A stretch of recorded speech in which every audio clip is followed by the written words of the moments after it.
This was definitely the closest Captain America has ever been to death. Faced with a knife grenade suddenly thrown from the window, Bucky kicked it away with one foot, and then Steve held it down with the help of the shield. Seeing that the mercenaries outside were still smashing the door frantically, he immediately threw out the table legs to block the door firmly. But at this time, a group of fully armed special police suddenly broke in through the window, and they came just to arrest Bucky. After that, the two sides started fighting without saying a word.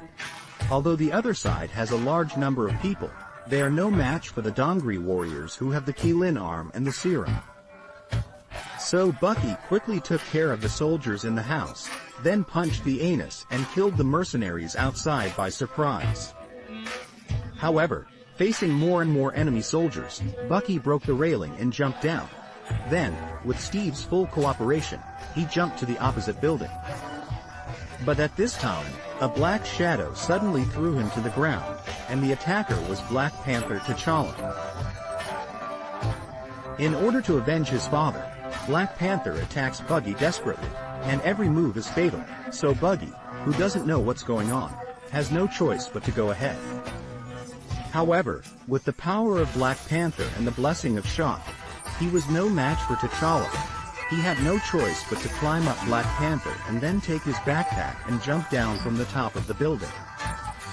Captain America also followed with the help of the shield. After that, they chased me in the tunnel. Seeing the distance getting closer and closer, Steve had no choice but to grab the same opportunity from the hands of civilians. Unexpectedly, he was still entangled by Black Panther and couldn't get away, so Yaji used inertia to go along with the motorcycle and then rushed by the door material deathly. But at this time, Black Panther suddenly climbed onto Falcon's hind legs and then grabbed the tire with his feet. However, just when he was about to succeed, Captain America swooped down to save Hachiki. At the same time, countless special police suddenly appeared. They controlled the three people in front of them with guns. The War Machine who had just signed the agreement was also with them. After that, Black Panther took off his mask and revealed Lucian's true face. Captain America then discovered that this person was actually T'Challa, the Prince of Wakanda. No wonder he was trying his best to kill Bucky. Just like this, the group of people they were all taken to the expo.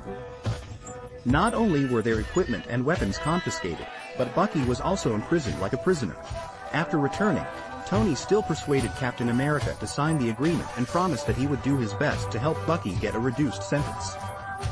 However, just when Steve was about to waver, Tony accidentally told him about Wanda's imprisonment. Captain America was furious and once again firmly stated that he would never become a lackey of the military. After that, he left confidently. Later, in order to meet with Bucky, the government even hired a psychiatrist for him because his former doctor had left the hospital. However, when the ceremony was halfway through, the power suddenly went out in the entire building, and then the doctor took out a red notebook from his pocket. He walked slowly to Bucky and began to read the strange spell on it, while Bucky kept roaring as if he was possessed, and then he easily broke the chain around his waist, and the 5-meter thick bulletproof glass was easily blasted. By the time Captain America and Falcon arrived, the guards on the ground had been killed or wounded, and Bucky rushed towards Falcon like a madman, not only throwing Falcon away in a few seconds, but also beating Captain America back, and finally punching him and kicking him off the elevator. In this way, Bucky killed all the way to the lobby, and Iron Man Tony finally arrived at the scene.